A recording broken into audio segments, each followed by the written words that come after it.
कोकणातील प्रत्येक अपडेट जाणून घेण्यासाठी आजच माझे कोकणच्या सोशल मीडिया प्लॅटफॉर्मला लाईक, फॉलो आणि सबस्क्राईब करा। रायगड जिल्ह्याचं मुख्यालय आणि प्रसिद्ध पर्यटन स्थळ असलेल्या अलिबाग नगरपालिकेचा गलथान कारभार पुन्हा एकदा समोर आलाय।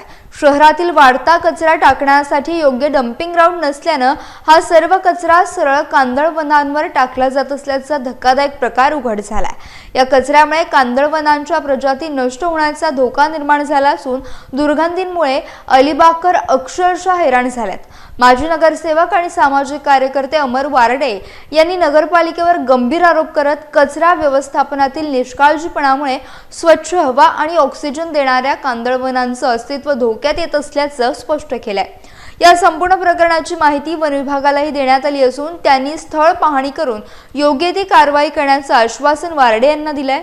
अलिबाग सारख्या पर्यटन नगरीत असा प्रकार उघड झाल्यानं नागरिकांमध्ये संताप व्यक्त होतोय आणि नगरपालिका प्रशासनाने त्वरित उपाययोजना कराव्यात अशी मागणी जोर धरतेय।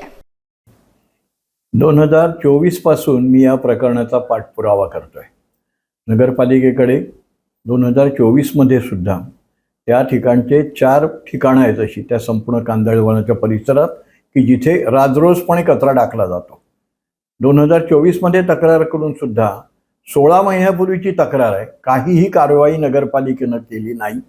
म्हणून आत्ता नगरपालिकेला तर पत्र दिलंच आहे, पण कांदळवन विभागालाही पत्र दिलंय की तिथे कचरा टाकतायत आणि त्या कांदळवनावरती सगळा कचरा पडलेला असल्यामुळे तो कांदळवनांचा नाश होतोय आणि तो कांदळवनांचा नाश करणं हा गुन्हा आहे असं सांगितलेलं आहे। तेव्हा आता त्या जे कोकण विभागाचं जे कार्यालय आहे त्यांना हे पत्र दिल्यानंतर त्यांनी आम्हाला असं सांगितलंय की आम्ही वन खात्याच्या मार्फत वस्तुस्थितीची पाहणी करू, चौकशी करू आणि नंतर संबंधितांवर कारवाई करू। तेव्हा आता वन खातं काय कारवाई करतंय याच्यासाठी मी थांबून आहे। आणि दरम्यानच्या काळात दिल्लीला त्यांचं जे स्वतंत्र विंग आहे या विषयाची त्यांना सुद्धा मी मेल करून माझी तक्रार पाठवलेली आहे।